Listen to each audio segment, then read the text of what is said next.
Bismillahirrahmanirrahim.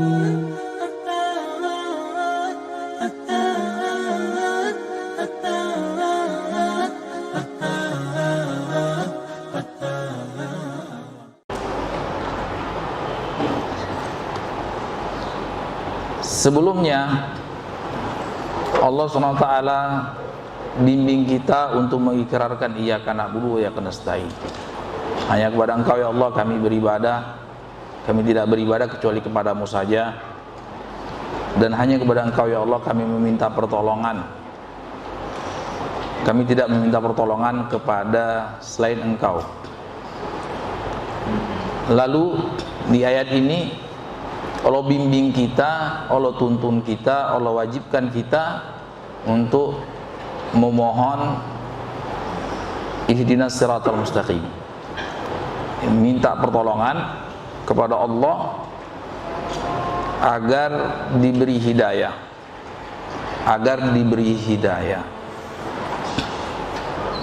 Ini permintaan yang paling mulia, yang dipanjatkan seorang hamba kepada Tuhannya. Tidak ada permintaan yang lebih mulia dibandingkan dengan minta hidayah.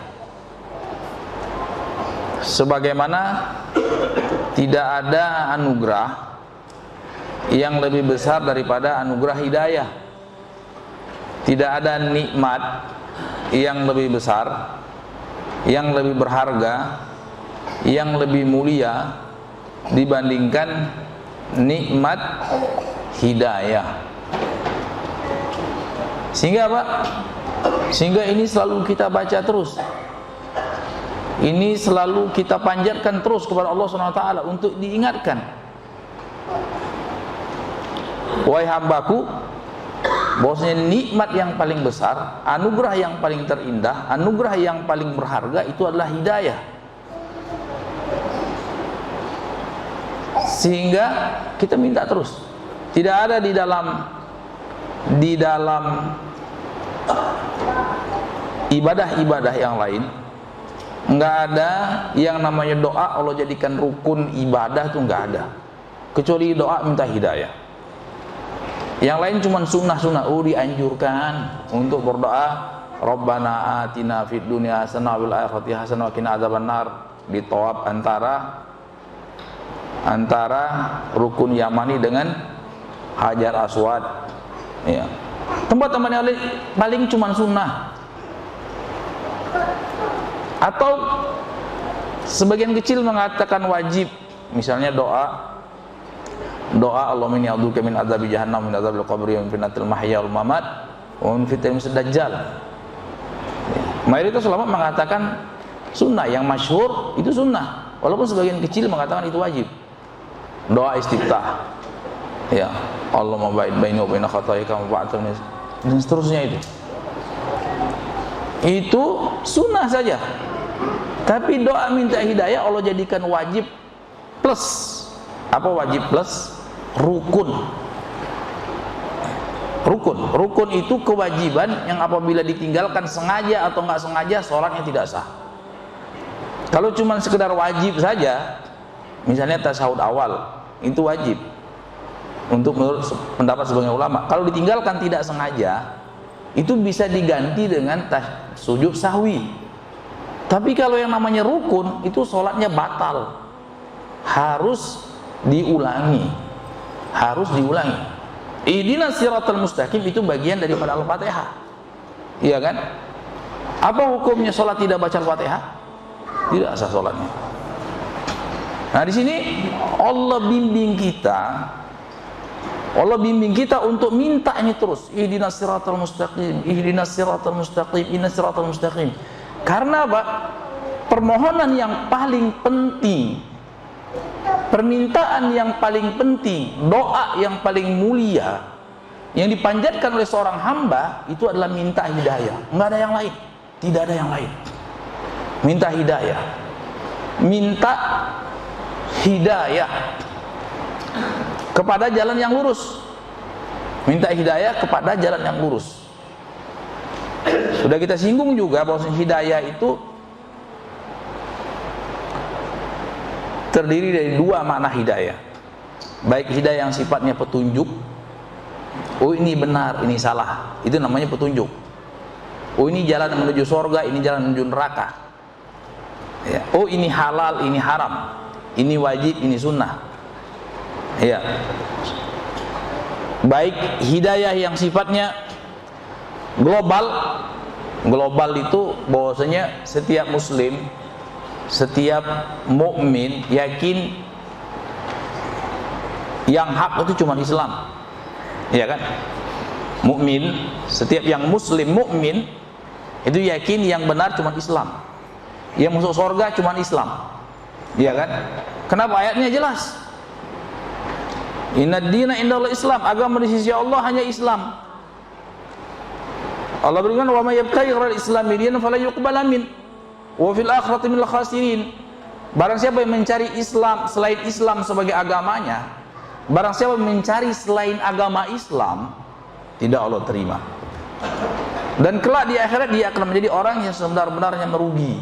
Artinya, barang siapa yang menjadikan Islam sebagai agamanya, Allah terima. Dan di akhirat dia akan menjadi orang yang sebenar-benarnya beruntung, berbahagia. Baginda Rasulullah juga jelas mengatakan, la yasma'u bi wahidun min hadhil ummah yahudiyyun wala nasraniyyun tsumma la yu'minu bi illa dakhalan nar. Tidaklah mendengar tentang keberadaan aku, kata Nabi, umat akhir zaman ini, mau dia mengaku Yahudi, mau dia mengaku Nasrani, lalu dia tidak beriman terhadap apa yang aku bawa, pasti masuk neraka jahanam. Seorang yang muslim dan mukmin itu yakin ajaran Nabi Muhammad SAW adalah satu-satunya jalan menuju keselamatan, ya kan? Ajaran yang dibawa oleh baginda Rasulullah SAW satu-satunya jalan yang menuju surga. Setiap muslim mukmin yakin itu. Al-Qur'annya jelas, hadisnya jelas. Enggak terima tawar-tawar lagi. Enggak ada samar-samar lagi, terang benderang, jelas itu. Itu namanya hidayah yang sifatnya global. Ya. Hidayah yang sifatnya terperinci namanya tafasirus syariah, rincian syariat. Ini juga kita sangat butuhkan. Kebanyakan kita, keumuman kaum muslimin itu tahu yang global.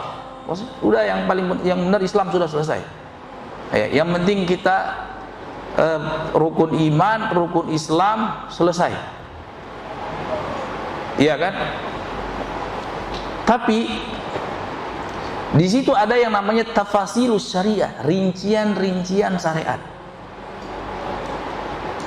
Rincian-rincian syariat kita juga harus minta hidayah, minta ditunjukin oleh Allah SWT.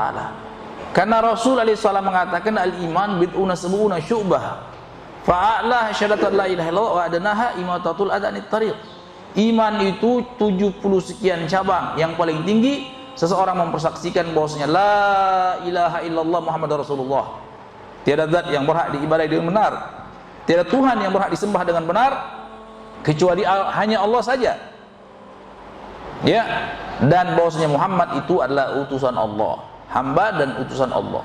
Yang paling rendah menyingkirkan gangguan dari jalan, dan rasa malu itu bagian daripada keimanan.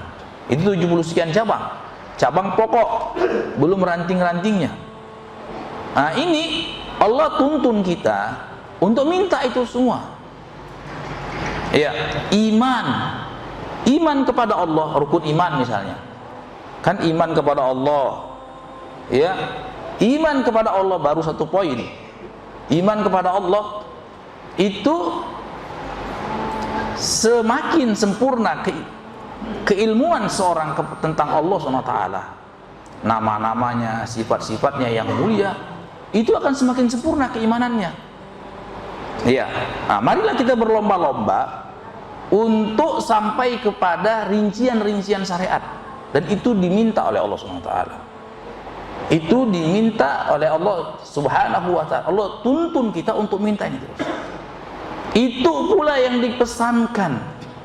Yang dipesankan Allah, yang diperintahkan Allah kepada nabinya, wa qur rabbi zidni ilman. Katakanlah wahai Muhammad, katakanlah wahai Nabi, katakanlah wahai Rasul, Rabbi zidni ilman, wahai Tuhanku, tambahkan kepadaku ilmu. Ilmu apa? Ilmu tentang rincian syariat, baik syariat yang lahir maupun syariat yang batin, baik syariat yang berkaitan dengan keimanan maupun syariat yang berkaitan dengan keislaman, baik syariat yang berkaitan dengan keimanan maupun yang berkaitan dengan keislaman, rincian. Ya, ilmu syariat. Wa qur rabbi zidni ilman, wa qur rabbi zidni ilman. Allah bimbing nabinya untuk minta tambahan ilmu. Ya, tidak ada Allah perintahkan nabinya untuk berdoa minta tambahan kecuali minta tambahan ilmu. Ya, tidak, bukan harta yang minta, ya Allah tambahkan harta, enggak. Ya Allah tambahkan istri, enggak. Ya Allah tambahkan rumah, tambahkan jabatan, tambahkan popularitas, enggak. Tapi ya Allah tambahkan kepadaku ilmu. Menunjukkan apa? Menunjukkan betapa urgennya ilmu itu. Al ilmu nur, ilmu itu cahaya yang akan menerangi jalan seorang hamba menuju Allah SWT. Tidak ada ilmu, yang ada hanya kegelapan. Yang ada hanya kegelapan. Al-jahlu dzulm, kejahilan, kebodohan itu adalah kegelapan. Itu adalah kegelapan. Ya, dan ilmu di sini sudah jelas ilmu syariat. Sudah jelas ilmu syariat. Ilmu yang lain Rasulullah tidak. Rasulullah SAW mengatakan antum a'lamu bi umuri dunyakum. Ya, dalam suatu kejadian pernah, ya, Rasulullah tanya kepada sahabat. Ada sahabat yang sedang mengawinkan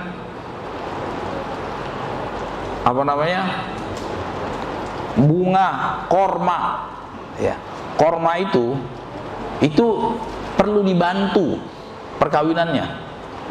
Ya, kalau enggak, dia enggak jadi buahnya, atau jadi tapi tidak maksimal. Kalau mau mengandalkan penyerbukan alami, penyerbukan angin ataupun lebah dan yang semisalnya, enggak maksimal. Dia harus dibantu. Yang jantan dipukul dengan yang betina. Ya. Kata Nabi, kenapa harus seperti itu? Tanya Rasulullah SAW. Kenapa harus dikawinkan? Iya, kenapa harus dikawinkan? Kenapa harus dikawinkan Rasulullah? Apa alasannya? Sahabat salah paham. Dipikir Rasulullah melarang. Udah, akhirnya enggak dikawinkan. Didiamin aja oleh sahabat itu. Terus ketika tiba masanya, rusak. Enggak jadi pembuahannya, tidak ada buahnya, sebagian yang buah enggak bagus hasilnya. Lapor ke Nabi, ya Rasulullah buahnya jadi rusak. Loh kenapa? Ya tidak jadi dikawinkan. Loh kenapa tidak dikawinkan? Kan engkau melarang. Enggak, Rasulullah tidak melarang. Rasulullah cuma tanya, kenapa harus seperti itu? Rasulullah cuma tanya. Lalu kata Rasulullah mengatakan, antum a'lamu bi umuri dunyakum. Kalian lebih berilmu tentang urusan dunia kalian. Artinya urusan Rasulullah menyerahkan kepada sahabatnya. Rasulullah menyerahkan kepada kita urusan teknologi pertanian, urusan teknologi macam-macam, perdagangan, perekonomian, terserah atur. Ya, selama yang penting tidak bertentangan syariat sudah selesai. Ya, antum a'lamu bi dunyakum. Rasulullah urus yang berkaitan dengan agama. Yang Rasulullah SAW menjelaskan itu yang mendekatkan seorang kepada Allah, yang menjauhkan seorang dari Allah SWT. Ini jelaskan oleh Rasulullah SAW. Yang mendekatkan kepada surga, yang menjauhkan dari neraka, itu saja. Yang Allah SWT perintahkan nabinya untuk minta tambahan, itu tadi. Ilmu apa saja yang mendekatkan seorang kepada surga dan menjauhkan seorang dari neraka. Itu yang dimaksudkan dalam ayat tersebut. Nah, ilmu tentang rincian syariat, ilmu yang tentang rincian syariat ini yang akan menimbulkan kemanisan dalam beriman, kelezatan dalam beribadah kepada Allah SWT. Ini ilmu tentang tafasilus syariah, ilmu tentang rincian-rincian syariat. Ya, hidayah kepada rincian-rincian syariat. Ini akan menumbuhkan kelezatan dalam beriman, kemanisan dalam beribadah kepada Allah Subhanahu wa taala. Ya, ihdinas siratal mustaqim. Ya Allah, berilah kami hidayah. Baik tadi hidayah kita minta, misalnya kita punya keluarga yang masih di atas kemusyrikan atau kekafiran, engkau minta hidayah. Ya, minta hidayah kepada Allah SWT. Coba engkau tulus, ikhlas, tuluskan, nggak ada tendensi macam-macam. Ya, tuh engkau minta sama Allah. Engkau yakin ada Tuhan? Iya, saya yakin ada Tuhan. Tuhan satu? Iya. Ya, Allah SWT. Engkau minta sama Allah SWT, minta hidayah supaya engkau diberi hidayah. Ya, supaya engkau diberi hidayah. Karena semua agama mengklaim pasti agama dia yang paling benar. Ya, agama dia yang paling benar. Engkau minta, ikhlaskan kepada Allah, minta hidayah, minta petunjuk. Nah, kemudian Allah lembutkan hatinya. Allah bimbing dia untuk beriman, iman yang global, hidayah yang global. Oh, ternyata Allah lembutkan hatinya untuk berada di atas keislaman, untuk berada di atas syariat Islam. Oh, dapat dia hidayah. Ini namanya hidayah yang global. Nggak cukup, tidak cukup, tapi diminta untuk minta rincian-rincian hidayah. Nah, ini lautan yang tiada bertepi. Lautan yang tidak bertepi. Semakin digali semakin dalam, semakin digali semakin lezat, semakin digali semakin nikmat, semakin dipelajari semakin lebar dia. Ya, makanya apa? Allah perintahkan nabinya untuk minta tambahan ilmu, minta tambahan ilmu. Dipraktekkan oleh nabinya setiap saat. Allahumma inni as'aluka ilman nafi'an wa rizqan thayyiban wa amalan mutaqabbalan. Terus. Coba bayangin, itu nabi minta ilmu terus. Berarti apa? Ilmu itu tidak stuck. Wah, saya sudah cukup sekali, 2 kali sudah cukup. Nabi aja nggak cukup. Nabi Muhammad SAW tidak merasa cukup terhadap ilmu. Terus nambah, nggak ada ilmu itu stuck, itu tidak ada. Kalau katakan wala yuhitu nabi syai'in min ilmihi illa bima syaa. Tidak ada yang bisa meliputi ilmunya Allah SWT. Wala yuhitu nabi syai'in min ilmihi illa bima syaa, kecuali dengan kehendak Allah SWT. Menunjukkan apa? Menunjukkan ilmu itu lautan yang tiada terbatas, samudra yang tiada bertepi. Ya, samudra yang tidak bertepi. Semakin digali semakin dalam, semakin digali semakin luas, semakin digali semakin nikmat. Itu namanya tafasilus syariah, rincian syariat. Kita bicara baru tentang Allah SWT. Kan iman yang pertama, iman tentang Allah SWT. Iman tentang Allah, bahwasanya Allah Subhanahu wa taala itu zat yang maha kuasa, bahwasanya Allah zat yang maha mencipta, bahwasanya Allah zat yang maha mengatur, yang maha memelihara alam semesta beserta isinya, baik yang bernyawa maupun yang tidak bernyawa, baik yang berakal maupun tidak berakal. Nah, itu rinciannya dalam satu sisi ini saja mungkin umur kita nggak cukup. Iya. Loh, apalagi nggak berusaha. Sudah siang malam 1x24 jam dikasih waktu nggak cukup. Ya, luas. Kata ulama, disebutkan dalam sebuah bait syair, ma hawal ilma ahadun walau marasa alfasana innamal ilmu kabahrin zakhirin fattakhid minhu ahsana. Tidak, sekali-sekali tidak. Tidak akan ada seseorang itu yang bisa merangkum semua ilmu. Ya, semua ilmu. Walaupun dia berjibaku dalam menuntut ilmu selama 1000 tahun. Jadi 1000 tahun dia buat nggak makan nggak minum, dia buat nggak tidur, belajar terus, itu pun nggak cukup ya, apalagi enggak gitu. Ini dia sudah berusaha, tidak bisa. Maka yang paling penting ambil yang skala prioritas ya. Apalagi umur seorang hamba dari umat Nabi Muhammad nggak sampai 1000 tahun ya, 60 sampai 70 rata-rata, lebih daripada itu bonus ya kan. A'maru ummati fima baina 60 ila 70 wa qalilun man jawaz dzalik. Umur umatku itu rata-rata 60 sampai 70 tahun, sedikit yang Allah beri kelebihan daripada itu, sedikit ya. Kalau sekiranya 1000 tahun dipaksakan untuk belajar maksimal rincian-rincian syariat, tafasilul hidayah, rincian-rincian hidayah, itu nggak cukup ya. 1000 tahun, apalagi cuma 100 tahun, apalagi cuma 50 tahun umurnya, belum tidurnya, belum makannya, belum kerjanya, nggak cukup ya. At-taufiq biadillah, taufik itu di tangan Allah Subhanahu wa taala. Nah, di sini Allah Subhanahu wa taala tuntun kita karena kita ini bodoh ya kan. Setiap manusia itu terlahir bodoh, dan sampai kapanpun akan bodoh. Kenapa bodoh? Karena yang dia ketahui itu mungkin tidak sampai seujung jari daripada apa yang dia ketahui. Itu sudah jelas iya. Semakin orang berilmu semakin bodoh, semakin seorang berilmu itu semakin bodoh iya.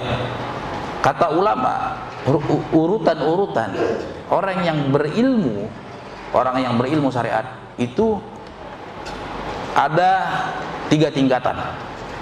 Ada 3 tingkatan orang yang belajar ilmu syariat. Orang yang baru belajar dikit-dikit takabbar, dia merasa besar. Oh, biasa ban putih, setiap ketemu mau dilabrak ya. Itu tingkatan pertama. Tingkatan kedua, tawadhu ya, ternyata di atas langit ada langit lagi, merendah ya, merendah, nunduk. Tingkatan yang ketiga, alima annahu la ya'lam, dia tahu kalau dia tidak tahu. Dia tahu kalau dia tidak tahu. Itu berarti apa? Berarti dia sudah levelnya sudah mendalam itu ilmunya. Kalau sudah mendalam ilmunya, dia tidak tahu kalau dia tidak tahu. Paham ini maksudnya, Pak? Ternyata setelah dia gali, ilmu itu luas sekali ya. Ternyata ilmuku sedikit sekali. Kalau yang tingkat pertama, tadi kan baru tahu dikit-dikit aja. Oh, dia pikir dia sudah hebat sekali. Padahal ternyata nggak nyampe, sedikit sekali. Sedikit sekali. Nah, itu pengakuan ulama. Pengakuan ulama. Ternyata ilmu syariat itu luas sekali. Kaitannya tentang ilmu asma dan sifat Allah SWT itu seumur hidup kita geluti, nggak selesai-selesai. Kaitan dengan tafsir itu seumur hidup nggak selesai-selesai. Belum yang lain-lainnya. Nah, ini kita diminta, sudah umur kita ini sedikit, Allah tuntun kita untuk minta ini. Ya Allah, berilah kami petunjuk ya Allah. Berilah kami petunjuk ya Allah. Ya, karena tadi kita bodoh. Kita bodoh itu apa? Kita tidak tahu maslahat kita. Manusia itu tercipta dalam keadaan dia tidak tahu maslahatnya. Istilahnya orang kita tidak tahu maslahatnya, nggak tahu diuntung. Paham? Ini sudah jadi istilah kan? Apa artinya nggak tahu diuntung? Hah? Apa? Bukan. Nggak tahu diuntung itu baik buat kamu, tapi dia nggak mau. Nah, itu nggak tahu diuntung. Ya, tidak tahu diuntung. Jangan-jangan ini bukan istilah nasional. Oh, ya. istilah Palembang aja. Jadi nggak tahu diuntung, ini maslahat buat kamu, tapi saya nggak mau. Sebel nggak? Ya, kalau kita sebagai orang tua menang pengalaman hidup kan, dibandingkan anak-anak kita, iya kan? Menurut kita ini yang paling baik, nak. Ya. Tapi karena dia baru umur 4, 5, 6 tahun, dia nggak tahu, enggak. Atau umur 13 tahun, enggak, ini yang bagus. Sudah kita kasih fasilitasi, tapi dia buang semuanya itu. Dia tidak tahu diuntung, tidak tahu mana yang maslahat untuknya. Sudah kita arahkan dengan lemah lembut, dengan kasih sayang, ditolak semuanya, mentah-mentah. Ya. Terlalu pede dengan otaknya yang kecil tadi. Padahal kita ini sudah menang pengalaman, itu orang tua. Ya kan? Kadang-kadang kan kita jengkel seperti itu. Ini yang udah paling bagus dikasih, yang paling benar arahannya, yang paling tepat tujuannya, ternyata nggak dipakai, nggak diperdulikan. Ya. Dapat apa? Dapat saran dari teman seumurnya juga. Ya. Kenapa? Karena mungkin hubungan dia dengan temannya lebih sering. Hubungan dia sama kita jarang. Weekend aja. Ya. Weekend saja. Tapi ketahuilah, nak, walaupun cuma weekend saja, bapakmu ini tuh sayang sekali sama kamu. Ya kan? Teman kamu yang ketemu setiap hari sama kamu nggak ada urusannya. Iya kan? Nah, tidak tahu dia kalau kita tuh sayangnya setengah mati sama mereka. Tapi ya kemaslahatan tersebut yang sudah jelas bagi kita karena pengalaman hidup kita sekian lama, istilahnya sudah banyak makan asam garam, ya, sehingga kita pingin ini ada pada engkau. Sudahlah, apa yang terlalu pengalaman hidup bapakmu ini cukuplah kelam pada bapakmu.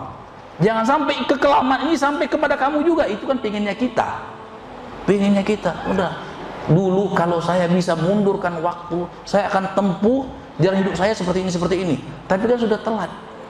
Kepinginnya kita sebagai orang tua jangan sampai ini terulang kepada anak kita. Iya kan? Padahal kita dengan sepenuh hati pingin kebaikan untuk dia. Nah, itu namanya tidak tahu diuntung, tidak mau kemaslahatan untuk dirinya.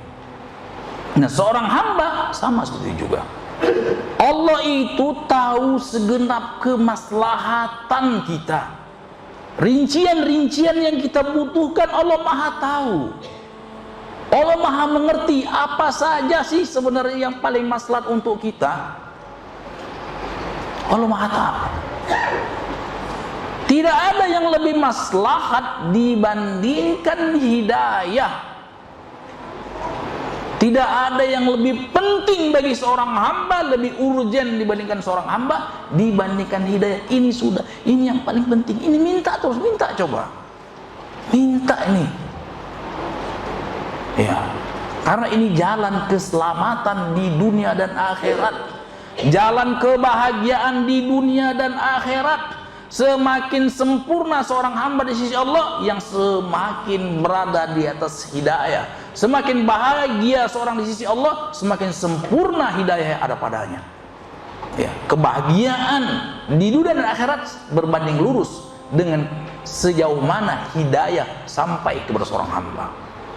Tentu saja Nabi Muhammad SAW itu sosok yang paling sempurna hidayah ada padanya. Ya, kalau secara global sudah jelas. Secara rincian Rasulullah SAW yang paling tahu tentang rincian syariat. Rincian syariat, baik yang berkaitan dengan Allah, baik yang berkaitan syariat Rasulullah, baik yang berkaitan dengan Allah SWT dan syariat Allah Subhanahu Wa Taala. Ya, baik tentang Allah dan baik tentang agama Allah Subhanahu Wa Taala. Apa saja yang mendekatkan seorang hamba kepada Allah dan apa saja yang menjauhkan seorang hamba dari Allah Subhanahu Wa Taala. Apa saja yang mendekatkan seorang hamba ke sorga dan menjauhkan seorang hamba dari neraka jahanam. Ya, jadi itu.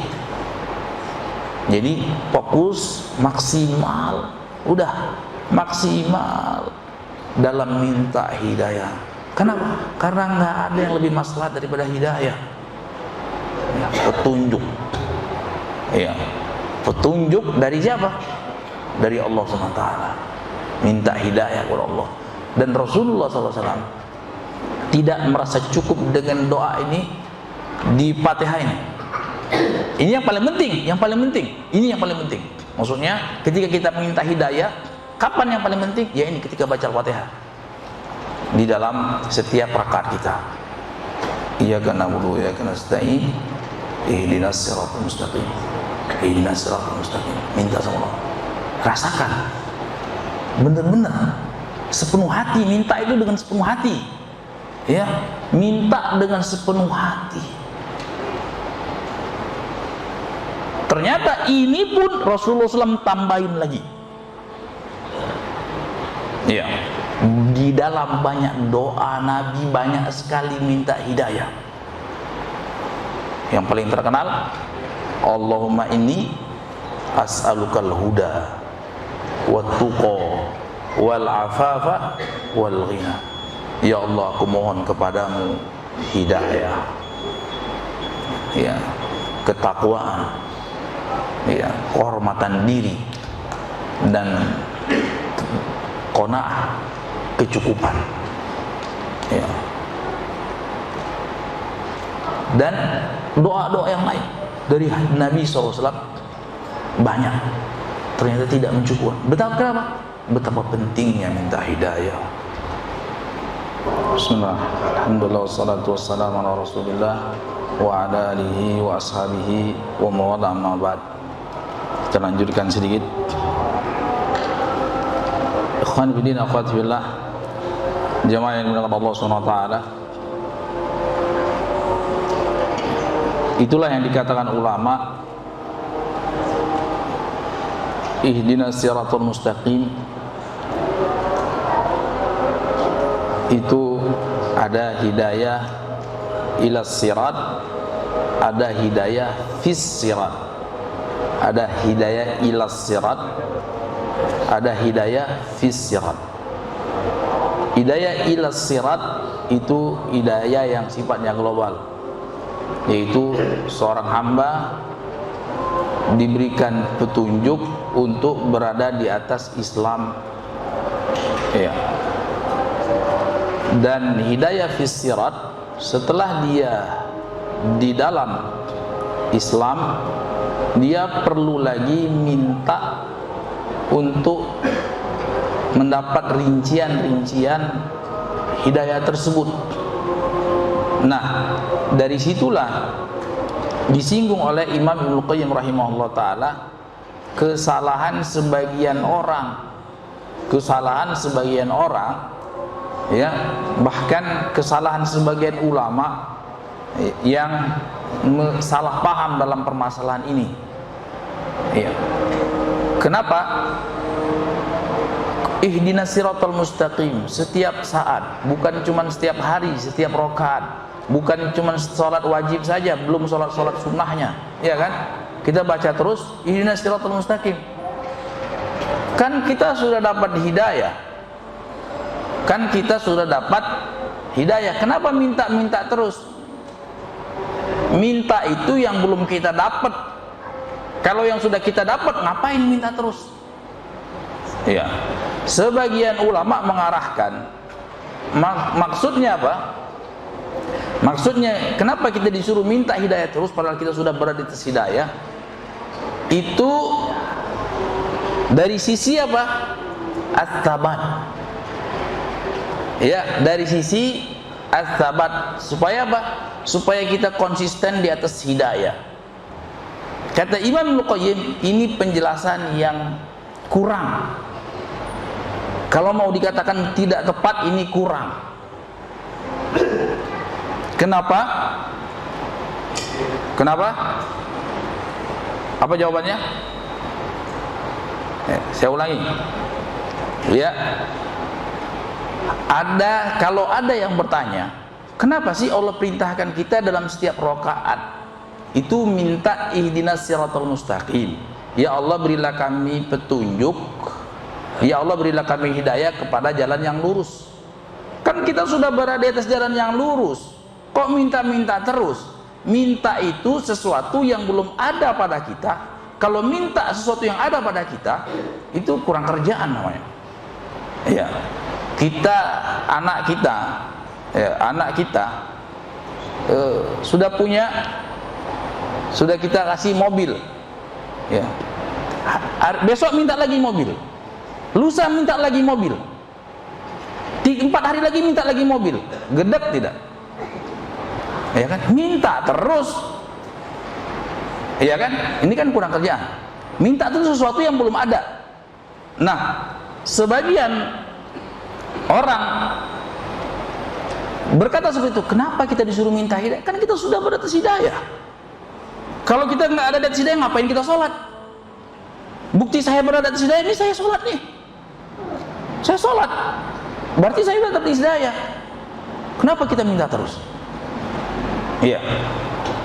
Lalu ada ulama yang berusaha untuk meluruskan.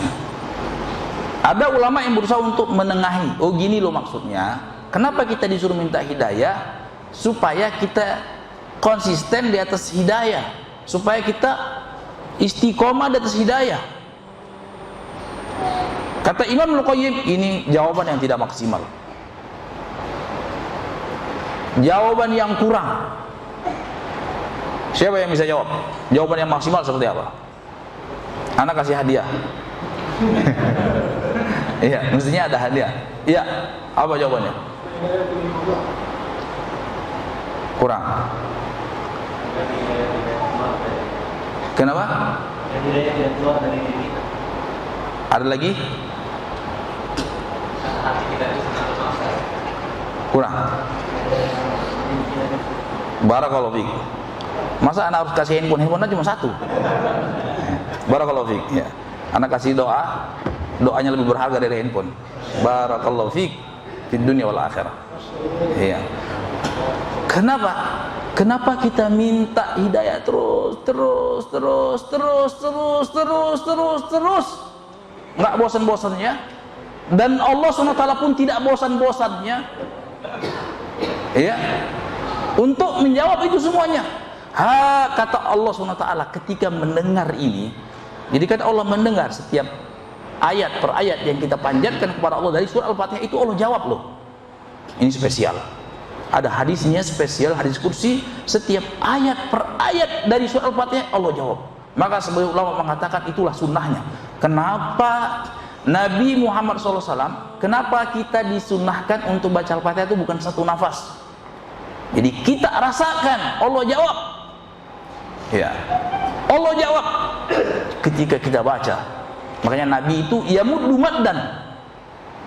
Alhamdulillahi Rabbil Alamin. Apa kata Allah? Ya. Hamadani abdi. Allah jawab, hambaku memujiku. Sampai pada iyyaka na'budu wa nasta'in, hadza baini wa baina abdi. Ini yang ayat yang tengah-tengah antara aku dan hambaku. Sampai kepada ihdinas siratal mustaqim, hadza li wa li abdi mas'al. Ini untuk hambaku dan bagi hambaku apa yang dia minta. Terus. Ya, terus menerus kita minta ini. Kenapa? Karena apa? Kita ini terlalu bodoh terhadap rincian syariat.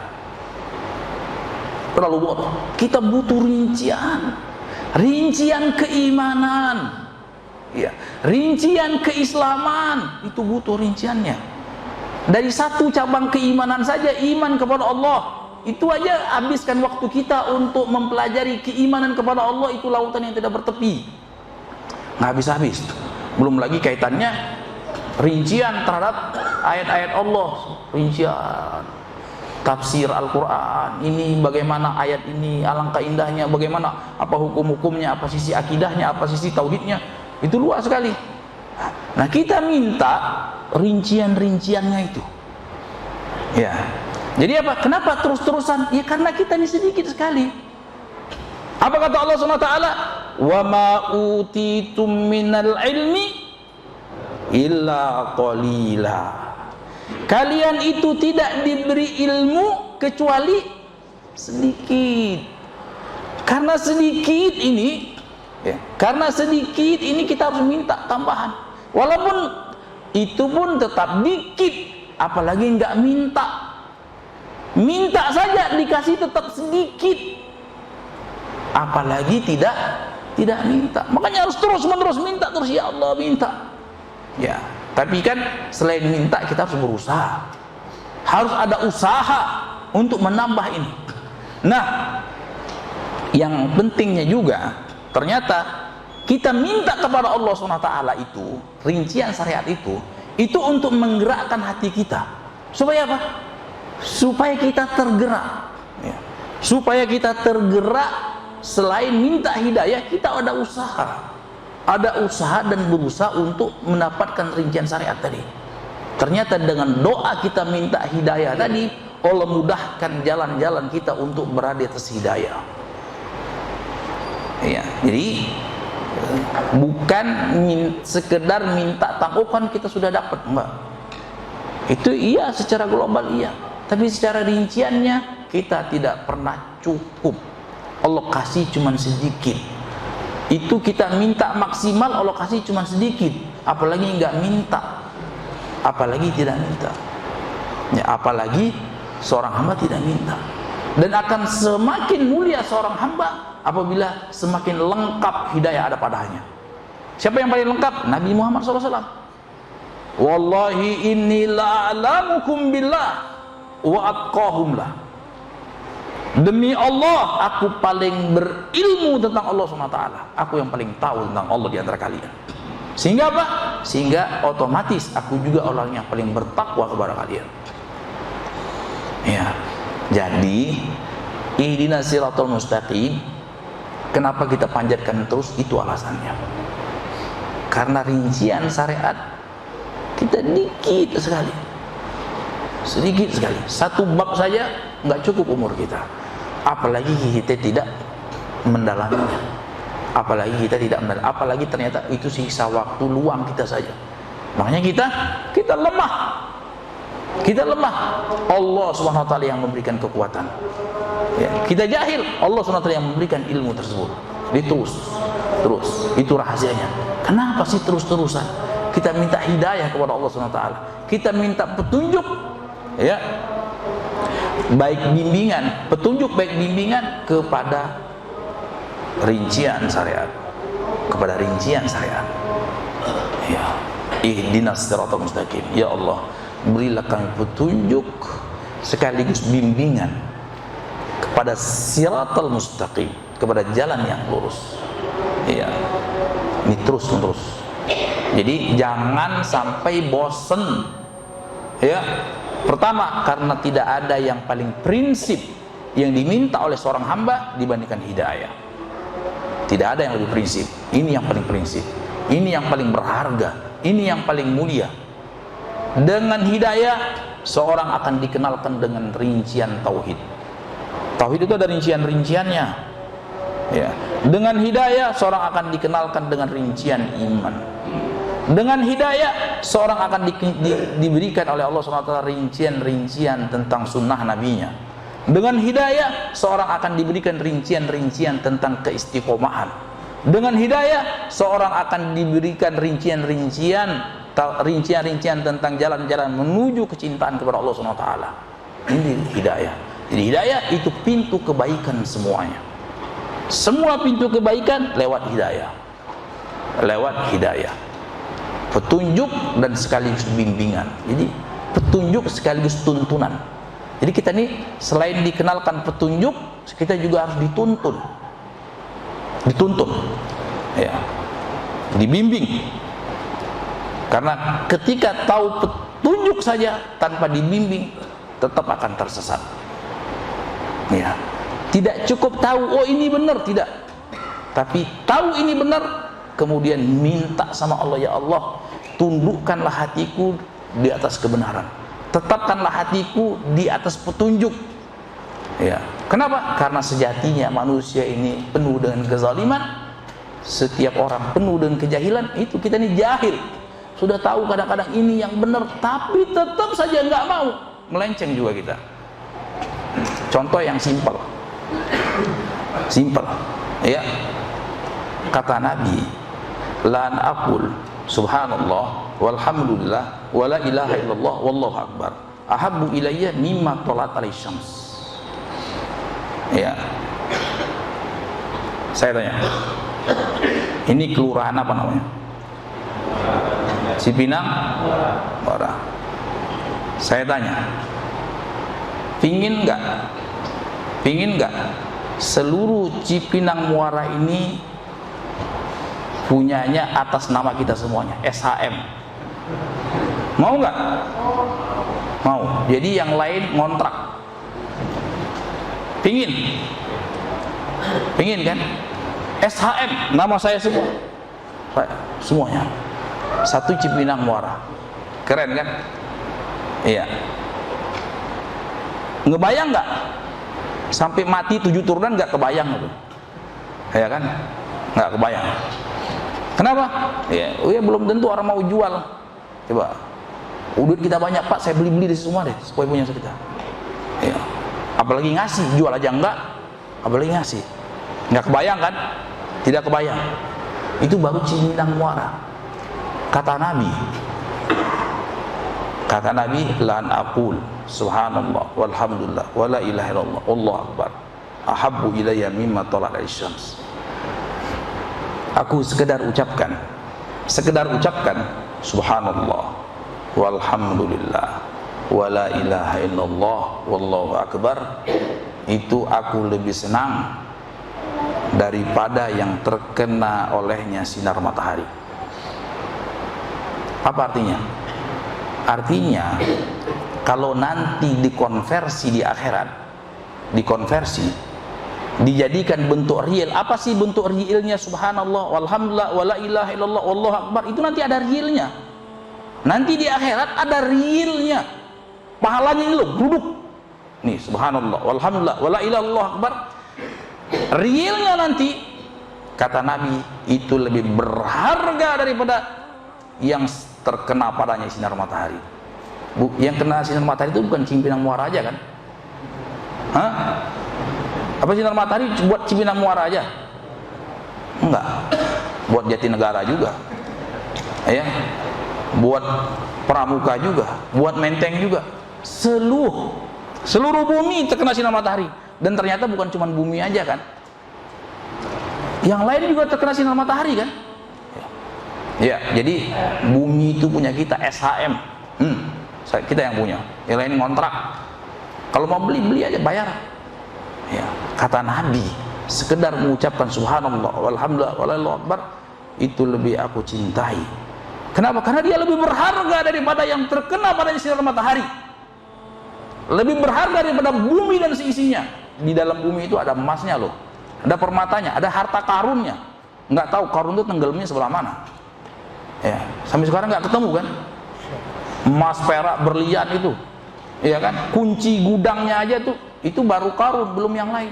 Jadi batu baranya punya kita, emas berliannya punya kita, belum semua propertinya semua kita punya, kita semuanya. Mimpi nggak antum?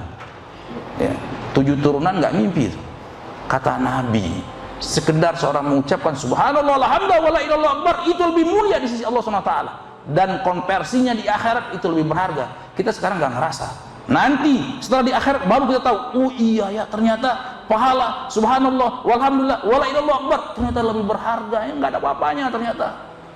Bumi dan seisinya nggak ada apa-apanya ternyata. Ya Allah, kenapa ngucapin ini dikit banget? Saya tanya, ada nggak yang hari ini? Ada tidak yang hari ini sudah mengucapkan subhanallah walhamdulillah wala ilaha illallah wallahu akbar? Ada nggak? Hah? Ngucapinnya kan setelah sholat doang. Waktu enggaknya? Ya. Alhamdulillah. Iya. Barakallahu fiik. Hidayah ini setiap saat, daripada bengong, apalagi ngobrol. Ya, apalagi ngobrol. Ya. Ini dari mana? Syukur sama Allah SWT. Kalau diberi taufik, diberikan taufik oleh Allah Subhanahu wa taala, ini lebih mulia daripada dunia dan seisinya. Lebih berharga daripada dunia dan seisinya. Dari mana? Allah Subhanahu wa taala yang berikan taufik. Allah yang menuntut. Allah Subhanahu wa taala yang yang menuntunnya. Syukuri Allah Subhanahu wa taala. Syukuri Allah Subhanahu wa taala. Bersyukur kepada Allah Subhanahu wa taala. Ya, walaula fadlullah alaikum walaula fadlullah rahmatu ma zaka minkum min abada walakin uzakki masya. Kalau bukan karena semata-mata karena kasih sayang Allah dan karunia-Nya, tidak ada seorang pun di antara kita yang bisa bersih. Allah yang menjadikan seorang itu bersih. Ya. Jadi yang membuat kita melafalkan itu bukan cuman otak dan hasrat keinginan kita. Itu Allah yang menggerakkan. Allah yang menggerakkan. Dari mana? Dari hidayah, tuntunan Allah, ya, tuntunan Allah Subhanahu wa taala. Makanya sahabat itu mengikrarkan, walallah masallaina wala tasaddaqna. Kalau bukan semata-mata karena hidayah Allah, mungkin kita tidak bisa sholat, kita tidak bisa sedekah. Ya, kalaulah bukan karena hidayah, bahkan orang masuk surga, apa yang pertama kali dia katakan? Alhamdulillahilladzi hadana lihada wa ma kunna linahtadiya laula an hadana Allah. Kalaulah bukan semata-mata karena petunjuk dan bimbingan Allah, kita tidak bisa ke sini. Kita tidak bisa masuk ke dalam surganya Allah Subhanahu wa taala. Syukur kepada Allah Subhanahu wa taala. Ya. Jadi yang membuat kita melangkahkan kaki ke masjid Allah, yang membuat kita sabar dengar taklim dari jam Allah Subhanahu wa taala. Ya. Syukuri Allah Subhanahu wa taala. La in syakartum kita syukur, Allah tambah terus nikmat tersebut, Allah tambah terus nikmat tersebut. Ya, selalu bersyukur kepada Allah Subhanahu wa taala. Mungkin tadi ngucapin subhanallah alhamdulillah Allahu akbar dari rumah ke masjid, sekarang tambah lagi daripada yang lain daripada itu. Enggak ada kosong. Ya. Selain daripada itu, tambah dengan istighfar. Ya, karena istighfar itu lebih mulia dari segenap zikir dan tahmid takbir yang kita ucapkan kepada Allah Subhanahu wa taala. Makanya zikir yang paling banyak dipanjatkan Nabi itu istighfar kepada Allah Subhanahu wa taala. Karena kita kurang dibandingkan semua zikir yang dan ibadah yang kita lakukan, tetap tidak maksimal. Dosa kita pasti lebih banyak daripada amal soleh kita. Baik. Sisa materinya kita lanjutkan pada waktu yang akan datang, kita jawab pertanyaan. Nah, ini akibat lupa bawa kacamata, jadi harus jauh-jauh. Apa hukumnya seseorang wanita yang menikah lagi, suami pertama meninggal, tapi yang menikahkan bukan bapak kandungnya, melainkan adik dari bapak kandungnya, dan menikah tanpa diketahui bapak kandungnya? Wah, ini error nih, tidak sah. Kata ulama, la yasih wilayatul ab'ad ma'a wujudil aqrab. Itu kaidah dalam semua mazhab ulama. Tidak bisa perwalian yang jauh kalau ada perwalian yang dekat. Iya. Kalau bapak masih ada, jangan dulu ke paman. Iya, ada urutannya. Pertama bapak. Iya, bapak dulu. Bapak. Enggak ada bapak, kakek. Tidak ada kakek, anak. Ya. Anak bisa jadi wali kalau sudah dewasa. Tidak ada anak, baru saudara-saudara bapak. Tidak ada bapak, tidak ada saudara-saudara bapak, baru anak-anaknya saudara bapak. Ya, sepupu-sepupu. Ah, itu urutannya. Jangan langsung main yang jauh. Ya, ini harus bapak bisa nuntut ini. Bisa nuntut di dunia, bisa juga nuntut nanti di akhirat. Nah, jadi jangan sembarangan. Jangan sembarangan karena hawa nafsu, pingin cepet-cepet, pokoknya harus jadi. Ya. Kalau nggak sama dia, apalah arti hidup di dunia ini? Ya. Jangan seperti itu. Jangan seperti itu. Ikhwan, akhwat, ya, baik laki, baik perempuan, ya. Kalau doa istikharah, minta yang benar. Kan permintaannya seperti ini, ya Allah, kalau menurutmu ini yang terbaik untukku dunia dan akhiratku, ya maka jadikanlah ya Allah. Kan seperti itu. Kalau ini tidak baik untuk dunia dan akhiratku, engkau yang tahu, maka jauhkan dia daripada aku. ya Allah, karena Engkau lebih tahu, dan berilah aku yang lebih baik daripada itu. Itu doa istikharah ketika kita minta doa salat istikharah, bukan minta diperkuat. Ya Allah, kalau Engkau tahu aku yang terbaik untuknya, jadikanlah ya Allah. Kalau ternyata enggak terbaik, bagaimana caranya supaya jadi ya Allah? Bukan itu, ya kan? Itu sudah ada kepingin sebelum doanya, sebelum sholat istikharah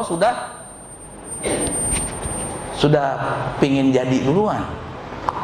Jangan seperti itu, janganlah seperti itu. Jadi kenapa? Karena kita tidak tahu kan mana yang paling maslahat buat kita. Kita tidak tahu. Ya, Allah katakan, ya, asa an tuhibbu syai'an wa syarrul lakum. Bisa jadi kalian itu mencintai sesuatu tapi itu justru jelek buat kalian. Sekarang akan datang atau nanti di hari kiamat.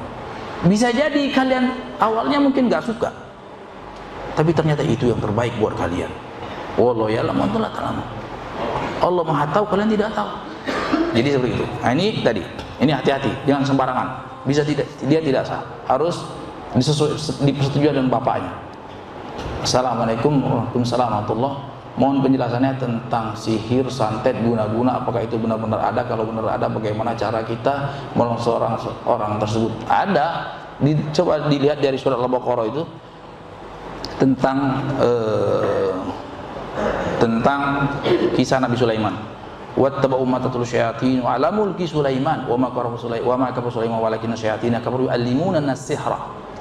Ya, ini sudah ada memang dari zaman dulu.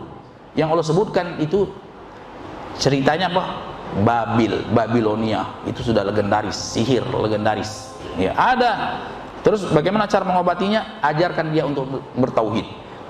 Ya, senjata yang paling ampuh, obat yang paling ampuh untuk sembuh dari segala macam santet, sihir, tauhid. Ya, tauhid, dan bahkan itu tameng. Selama orang bertauhid, kuat tauhidnya, kuat tawakalnya kepada Allah SWT, mau dikasih santet terhebat di dunia, mental gak ada apa-apanya itu. Iya. Tapi orang gak bertauhid, lemah tauhidnya, bocor dia. Kasih jin yang cemen aja langsung nyemplung masuk dia. Jinnya gemuk gitu. Iya. Tapi kalau tauhidnya kuat, tawakalnya kuat, sandarannya dia kepada Allah kuat, maka mau dikasih jin yang kelas superhero pun nggak berani dia, takut jinnya.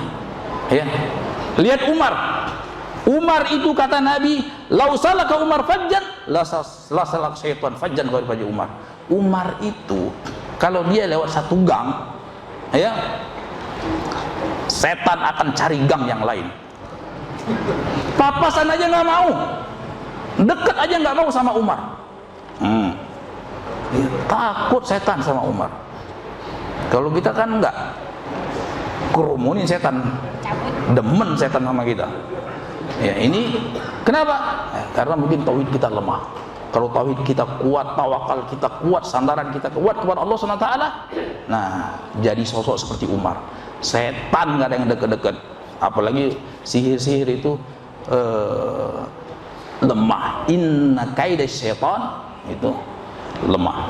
Tipu daya setan itu lemah bagi orang-orang yang bertauhid. Senjata yang paling kuat ampuh tauhid. Ajarkan lu tauhid, suruh belajar tauhid itu sebelum disuruh ruqyah ke sana, lari sana, ustaz sana bisa ruqyah, enggak sembuh-sembuh. Kenapa? Karena tauhidnya lemah. Basicnya sudah tidak ada, enggak punya benteng. Iya. Kalau enggak punya benteng, ya semua orang bisa masuk. Ya itu. Nah, ini saya tidak bisa baca, halus sekali tulisannya.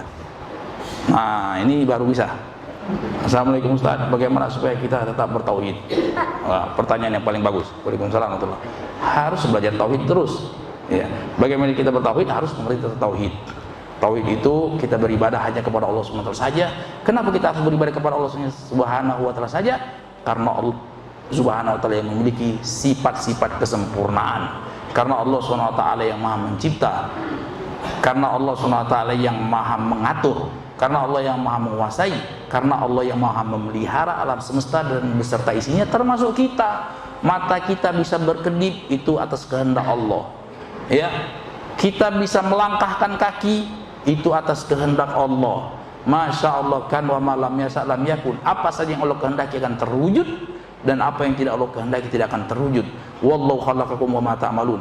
Allah menciptakan kalian dan berikut apa yang kalian lakukan. Ya. Jadi nggak bisa. Ini saya dari tadi tangannya kayak gini-gini. Itu kalau Allah nggak kehendaki nggak akan bisa. Kalau nggak dia anteng aja gini. Dari tadi gini-gini, itu sudah kehendak Allah Subhanahu wa taala. Jadi dengan itu seorang hamba harus bertauhid. Tauhid itu fitrah. Tauhid itu fitrah. Ya. Selama tauhid itu fitrah.